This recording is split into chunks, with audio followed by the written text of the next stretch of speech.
We did do that last time. Oh shoot, I'm live! I'm live! Ah! Coming at you live, he is Stoic Regret. He's Stoic Nouveau. This is our casting application for IPL5 qualifier. Alright, let's get going. Let's pretend this is live. And in the top right-hand spawn of Antigua Shipyard, we have Beyond Prime, also known now under his new ID, Ghost King Prime. Alright, here we go, Sean. And in the bottom right-hand corner of the map, we have... Spawning as the Blue Zerg, Baboom Baboom Prime! I believe his name actually is a fart sound in Korean. I'm not going to comment on that. I have no idea. That's what I think. That's what I think it is. I'm probably right. Alright, Ghost King coming out with your very standard supply depot first. And I love seeing Terrans do this. I don't see... I love seeing Terrans go supply depot first, considering they can't put any other building down. What I meant to say is, I like it how they play safe and do a wall off, whereas a lot of the high level Terrans actually will build their supply depot here and then build their barracks somewhere, you know, here. That's a no. Well, one thing to note is that he did not send that SCV over a proxy Rax. He would have done that by now, would he not? Definitely not going to be a 2 Rax, most likely. But the question here is, will he take a gas and do a reactor Hellion opening, or will he just simply go into 1 Rax CC with no gas? And that looks like exactly what it looks like he's going into 1 Rax CC. The gas, I think, would have been down by now. Yeah, and as we can see here, baboom, baboom. My God, it's going to be so hard to say. Baboom, baboom. Call him BB for short. Has gone for a 15 hatch and a 16 extractor before pool, so a very quick speed. Maybe even an all-in. Now, when you see an extractor this early from a Zerg, what are his options? Let's talk about it, because mostly Zergs stay on no gas. Well, obviously, the vast majority of the time, no gas until 45 supply. Yeah, the first thing that it sets you up to do extremely quickly is speed into Baneling all-ins. But we don't see that much as of late, so probably just getting it for speed, and it's quite a good decision because in order to defend against Hellions in this map, you have such a very wide. I think this can really help against Hellion run-bys. Exactly. Once you have speed, it is such a big risk for the Terran player just to kind of say, okay, I'm going to go for it. And if they get it wrong, they lose all those Hellions and it's over. As you can see, look at this. This has been so common as of late in TVZ. You know, going with that 1 Rax no gas expansion, building the command center, and then getting 2 refineries so quickly at about the 17 or 18 supply mark, which is so ridiculously quick because he only has 16 SCVs and 6 of them are going to be mining gas. So there's practically no minerals whatsoever. But what it allows you to do is to get out those factories as soon as possible, to go into reactor Hellions, to go into Blue Flame Hellions, or just simply to go into Banshees, any type of mech play, really. Nice little scout there by Ghost King, sees everything he needs to see, sees that early gas, he sees the speed coming off the spawning pool, and I think this is going to basically let him know that he's not going to get away with any Hellion shenanigans and today. I love the risk that Baboom Baboom Prime has made with this Overlord, sending it directly to the back of the base of Beyond Prime, or Ghost King Prime. And what this allows him to know now is his opponent not only went for expand build, but also went for an extremely quick double refinery, which is great to know as a Zerg player because you can be prepared for those Hellions or those Banshees if need be. Little scouting there from the Zerglin, looking for that SCV, seeing if he's hiding somewhere. And I just love when Terran players do this just to be safe. They're all figuring out these little small tricks that they can do, placing the bunkers in good locations to make it difficult to do Ling run-bys, to make it difficult for Roach all-ins to actually be successful. And look at this, he is opting to go for a starport, and if he's going to build a tech lab here, it's most definitely going to be Banshees, but we'll just have to see. What will it be? Come on. Come on, Ghost King, do something! Lay it down, GK. And there we go. Tech lab. Alright, so it is going to be Banshees, and look at this. Already has speed, building 26 Zerglings, and I don't know, this could be dangerous, going for this super early double reactor build. It means you have nothing, right? Ghost King looks pretty tight here. I mean, that's a tight wall. He's got that bunker loaded up. He's got no SCVs in the natural. Wow, and I love If he gets wind of this at the right timing, he can't lose those Hellions. This is basically coming out from a book that one of DRG's books, you know, massing Lings going into a 3rd expansion, and oh, good play by Beyond trying to get that surround negated, but I don't think that's going to help at all. There's just too many Lings, and those 3 Marines are going to fall down so quickly. There they go. Can the Lings get into the main base? No, they cannot. but so many SCVs are going to go down here. Is he going to lose those 2 Hellions? It's going to cause a lift on this orbital, but... Well, he does not know that there's a Banshee out yet. He has not scouted that starport.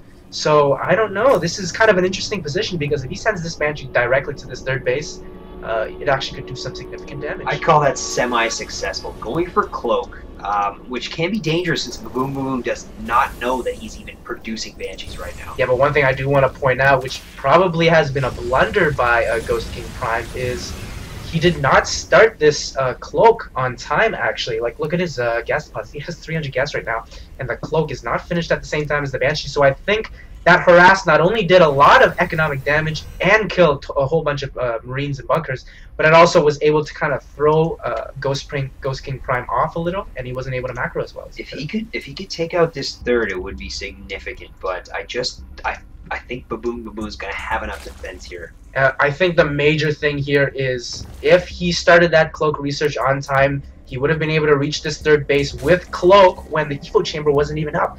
But as is, because he forgot that research upgrade, this Banshee is really not going to be able to do anything. And I think he knows that. He's going to wait for the 2nd Banshee to pop out. And oh, that is a terrible idea by Baboom Baboom. Those are a lot of Lings, but against 6 Hellions, if it's going to do absolutely nothing. Look at that. Ghost King waiting until he has Cloak to move in with that Banshee so as not to give anything away. Baboom Baboom throwing down a Spine Crawler, but what he needs Cloak is is done. Cloak is done. Will he get as many drone kills as he wants? It's up to 2 right now, possibly 3. And oh, so smart, bringing in the Hellions, but the Zerglings have come as well. Will this do enough damage? It doesn't look like it will. Those are so many Queens, and there's only 1 Banshee, and the Spore Crawler is about to go up. All the Hellions go down, my goodness. Yeah, I mean, he's going to be fine here. Does lose a few drones, but that Queen count keeps him safe for the next little while, so he's free to just drone heavily. Look at this, Sean. So greedy in ballsy play. Putting down an expansion right after that small little harass right at the 3rd base location. I like that play. Ghost King knows that Baboom is going to be droning after that. It's either that or he goes all in, but I mean, the smartest play there is to drone, and when your opponent's droning, why not throw down the CC? And here we go, Baboom Baboom Prime sending Lings into his opponent's base once again, and there's only 1 Hellion! 2 Hellions, but they're gonna get surrounded. 3 Hellions. That sounded like a Murloc. Great micro there by Ghost King. Look at not this bad. position. This is actually excellent, and I think he's gonna fend this off just barely. And he maximized those Hellions' usefulness. I mean, that was just perfect. That was actually some amazing play. Huge amount of Lings. Here's the thing about Ghost King Prime's build. I mean, the beginning started off great. He was able to do a lot of damage with those Banshees. He was able to fend off that Maskling run by fairly well, but he actually doesn't have any tech structures right now. So I know that this 3rd command center is going to be up extremely early, but let's look at what the Zerg player has. He has 3 hatches. Sorry, he has 4 hatches. Building a macro hatch. Yeah. BBP is droning right now. And he just had like 16 drones produced. Yeah, and he has a ton of Queens for the Lava Injects. His saturation and his ability to produce units is just going to skyrocket. Whereas look at the Terran player. Ghost King Prime only has barely 3 Raxes, with 1 starport finally starting those important But he is dropping another reactor on there, so he's going to be able to kick into high gear soon here, dropping 2 more Raxes. We're going to see reactors on these as well, or do you even need to tower those Raxes at this point? Oh, you definitely should tower those Raxes. He has way too much gas not to do that, and a 3rd base already, and look at these Banshees being so annoying, killing off a bunch of creep tumors that were just being planted. I think they were cancelled in time, so good job. The signatures of a great player is his ability to do everything he needs to do at home to macro, but still keep up the harassment with those 2 Banshees, just maximizing their worth. Exactly, and it does look like Baboom Baboom Prime now does know that Beyond does have a 3rd base. God, his name must be like. And look at those double upgrades. I think he's actually gonna pull ahead of Baboom Baboom here in upgrades. Well, definitely now that he was able to stabilize and build a ton of production facilities. But as you can see, as I mentioned earlier, I think they are quite late. I mean, 2 of his reactors. 2 of his Raxes still don't have reactors, and just a little bit of I was gonna say malfocus, but he lost it anyway. I guess you can't be perfect, and look at this entire base is completely undefended, and those siege tanks siege in a horrible position. This is actually terrible. He's just gonna lose all his Lings, I think. Yes, but he was able to kill a bunch of SCVs, and oh man, if this surround works, what is he? Oh, no, never mind. Those really good. upgrades are disgusting. Marines are really good. Wow, I love what he's doing here. He can't even spread creep. I mean, Ghost King just in control of this. Kaboom! Those mutas are going to give him back his macro control. He's got the Overseer out. Kaboom! Look at that. Canceled it, though. Good reaction time from Boom, boom, boom, Prime trying to put down the Scream Tumors, and Beyond just saying, nope, you ain't gonna do that. He snipes that Banshee. Trying to gain his map control back with these mutas, but... Well, this is an interesting play. I believe this is called the double medevac empty drop. Probably not gonna work out too well, and here come the Mutalisks, and there are no turrets. My goodness, these Mutalisks are so late that Beyond did not even expect them to be out on the map. This Banshee is going to die. Current metagame tells Terrans, there will be no Mutalisks coming. Fester, heavy upgraded Lings into either Ultras or Broodlords. And a big thanks to Stefano for that. Yeah, basically but, I mean, popularizing that build. This just goes without saying. You have to scout. You can't assume anything. And now, even though I thought his Rax timings, his towering was a little late, the Terran player has stabilized 70 workers for a Terran player on 3 bases. Huge! Keeping that money low. And he has a ton of Raxes right now. All of them have reactors, actually. Look at this. Producing a ton of Marines at the same time. And even adding a second factory. Does have a slight supply lead here, but I feel like he just has low-tech units. I mean, they're not tier 3. We have Zerglings and Mutalisks. Mutalisks in a straight-up fight with these upgraded Marines are not going to cut it. And these Mutalisks are not even close to being upgraded, actually. Never mind, +1 is about to finish, but +1 is not enough. If those Marines get to 2-2 and 3-3, they're going to be so dangerous. Infestation Pit only now just about to complete. And 4th base just coming up at the 16-minute mark. A little late for Zerg. Definitely, his tech is quite late, but to be fair, his 4th base was quite late too. You do need all of those gases off the 4th base in order to afford Hive Tech efficiently, so... Well, that sensor tower is going to keep him aware of where the Mutalisks are on the map. Yeah, he definitely knows that these Mutalisks are coming right now. Will he prepare for this? And it looks like he's already there. A ton of Marines pre-stem. An excellent job by Beyond, able to scare off those Mutalisks. If I was Terran, I would never build a sensor tower because it would terrify me. Terrify. All you see is just red all over the map. Quite dangerous. And look at this, actually, he is almost mined out in this main base, so he is really only on 2 bases. Good spread on those SCVs, so gets them out of there as soon as it's mined out. Ooh, a little bit of a misclick here by Babung Prime. This hatchery was actually done in time for those drones not to have made the long distance mine back to the 3rd base, but I don't think he noticed. So they actually traveled from this base all the way around to the bottom side. It's the little things, David. It's the little things. Oh my goodness, that is a ton of Banelings. 36 Banelings with 84 Lings. Will he make more Banelings? That is an incredible number of units.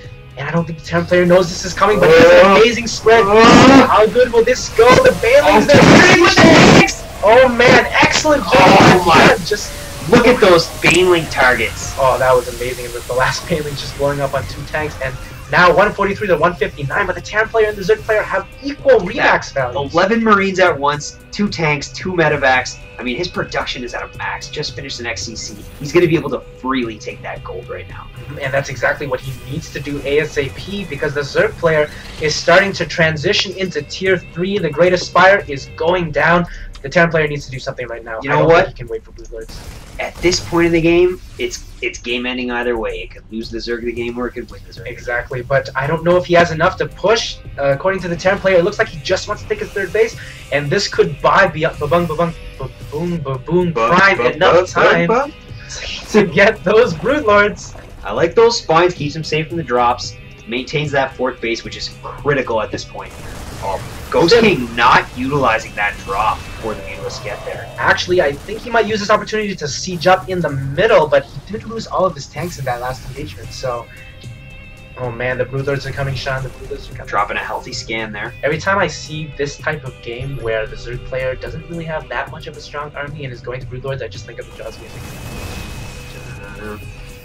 Not yet. I guess if they're like morphing right here, we can start. We have 4 Corruptors in play. Greater Spire just about to complete. I'd say about 20 seconds away. I really don't think he should attack into this middle position until the Broodlords are out, but I think he's just doing this to kind of scare Beyond. Tell Beyond, hey, I have a big army, don't move out, don't try to punish me while I go to Broodlords, because I will just run you over with Lings and Infestors. The worst thing BBP could do here would be move in before that Adrenal Gland is finished. Critical critical against medevacs. I love the positioning of this command center. It's just kind of in the middle of nowhere. And it looks like he's trying to get rid of his mutalisks now because he wants to make room for food to make broodlords. And here they come, 2 broodlords. Not that scary, but once you get to 3, 4, 5, 6, 7, you want to 8, have 7, 10 broodlords. Oh, excellent scan. I think he caught it just in time. He knows that the broodlords are coming. Viking production has begun. Vehicle weapons has begun. Level 2. He's even building missile turrets in the middle of the map. But I don't know, this position is kind of bad for the Terran player because these tanks are essentially going to be useless. He's got to do something to do it now. Definitely. Before that broodlord count gets too high, the only thing that he has going for him is that infestor count is very low. So is he going to be able to produce enough Vikings to basically eliminate that army? Yeah, that's like the most lowly marine of all time. And oh man, you don't want to lose Vikings early like this because the broodlords are coming out and 10 corruptors are coming out. You know what? He lost 2 infestors there as well. Oh man, these tanks are going to be such a liability for Beyond right now. Every single time when his broodlings go and shatter onto those marines, the tanks will just basically team kill. And that's exactly what we're seeing right now. He doesn't even have that many broodlords, but he's already doing so much damage. We are about to see a fight. This is happening now. 4 Vikings being produced at a time. I mean, Baboom needs to get moving and clear up these tanks because once those Vikings are out, he's not going to be able to do anything. And you know what? Actually, Beyond's army is actually very small. In the middle of the map, he hardly has 24 marines. Ghost King. Oh yes, Ghost King. Ghost King, not to be confused with Marine King. Did I call Marine King? No. Oh. Oops. Call him Beyond. I call him Beyond. Yeah. Great bungle, look at that! Oh man, but those siege tanks are doing so much damage actually. Just crushing the entire ground army of the Zerg. And I don't think he has enough broodlords. He only has 4 broodlords, and those 4 broodlords. Oh, he's going for the snipe, but an excellent fungal there by Baboom. Kills a very large group of Marines, and his 3-3 is about to finish on those Zerglings, and that's a powerful group of little man, bugs. And here's the problem: he is so gas-starved, trying to make more broodlords, but can only make 1 right now. He needs another base. If he can clear out these tanks, he may be able to get those Zerglings in there to do some damage. But he has a long way to go, Sean. Look at the army behind here, just waiting. And 3-3 already. 3-3 Marines. I hate 3-3 Marines when I'm Zerg. These are dangerous. Oh man, a ton of Banelings, and I don't really agree with this. Why didn't he just use these gas deposits to make more broodlords? But you know what? We're going to have to see. 4 more Vikings being added to the army. I think it's going to be too much for Baboom. Yeah, you know what? The main problem here is, you know, even though it looks like Baboom has been doing a great job fighting, we haven't even shown you guys the back of this Terran army. Just look at what he has to go through. And he is cleaning this up, but the Terran player just looks like he is in complete control. Excellent sniping on the Banelings. My god, to do that in the midst of a battle this large, just amazing play by the Terran player. He just had 52 Zerglings produced, which is huge. Zerglings now coming in from the top. Oh, but there's a planetary there, and this is a mistake by Baboom. Cannot get caught by that planetary fortress there. 160 supply for Ghost King, 116 supply for Boom Bomb. I am about to shed a single Zerg tear for Baboom Prime. Yeah, this is a horrible feeling to be in. Not only is he down in food, not only does he have no more broodlords on the map, but there is a missile turret not even built in the middle of the map. That is just the worst feeling, is it not? Get an SCV out there. There's one right there. And an excellent there's attack no way now. He's saving this base. Those Marines are 3-3, and that means he's going to need 5 fungals and 12 Marauders to kill this army. But Zerg players do not have Marauders, and drones are going to be used to attack right now, and that is definitely not going to work. A ton of Banelings streaming in right now, but that means Banelings just too late. How many drones did we lose there? Oh, 30 drones killed so far by Ghost King. Oh boy. And that supply says it all, David. I mean, 170 to 115. You know what? It really has to do a lot with this gold base, because look at the income tab. He's at 2,500 right now. When you put mules on gold, actually, sorry, if you put mules on gold bases, they don't do anything. But if you put SCVs on, it still mines gold fast. I mean, 30 minerals back is huge, whether it's a gold or not. You ever been kicked in the balls by a mule? That's what's happening to Baboom right now. And I think that's very accurate. Look at how many Vikings he has on the field. He is adding 3 more Raxes, and he's already nearly maxed. This just means that his production is going to continue to improve. And I don't know. Look at that one Marine. The Zerg player is so desperate right now. He is long distance mining with drones, and time to snap the kittens. You know what? That is a loss to everybody because those minerals will never be used ever again. And GG is called an excellent game by the one and the only who used to be Beyond Prime, but is now Ghost King Prime. Ghost Takes the next King in game. Prime. Okay. Thanks for watching, guys. That's Hope our you last choose video. us for IPL cast number 5. Choose us! And we are almost out. And we are out.